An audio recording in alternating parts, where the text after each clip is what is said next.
The government is set to hand over an additional 1,088 units under the affordable housing program to residents of Mukuru slums before the end of the month. This is according to Housing Secretary Athman Said, who also defended the government against allegations of single-sourcing building materials for the affordable housing project.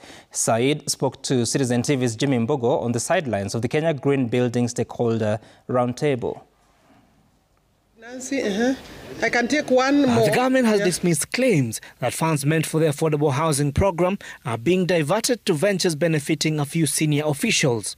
It maintains that cases where funds have been directed towards other developments, such as markets, fall under social infrastructure, which is essential to creating holistic livable ecosystem as part of the affordable housing strategy. The housing levy is ring-fenced.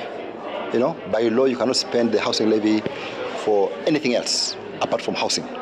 You know, now the housing is defined in the law to include not just the wall, the four walls, to include social infrastructure and to include physical infrastructure. What does that mean? It means that if you're going to put 1,000 units, that's about 5,000 people.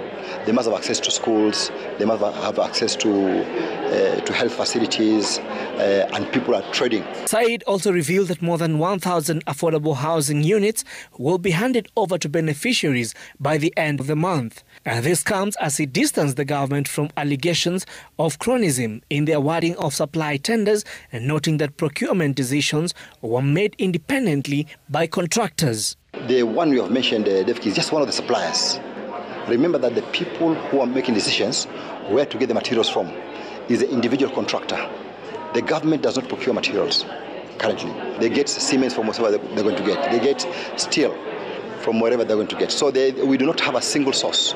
The government has also been urged to offer incentives to private sector players in order to unlock new capital and bridge the housing deficit. Stakeholders are further calling on developers to adopt modern, cost-effective building technologies. We don't have clear incentives when it comes to affordable housing, and we need to be clear on that. And then separately, now with sustainability, a key barrier is, if I do it the green way, what am I getting in return? The government agencies, the State Department for Housing, and the manufacturers and the developers, we have to all come around the table and agree that to deliver affordable housing, we all have to bring in our A game. Jimmy Mbogo, Citizen TV, Nairobi.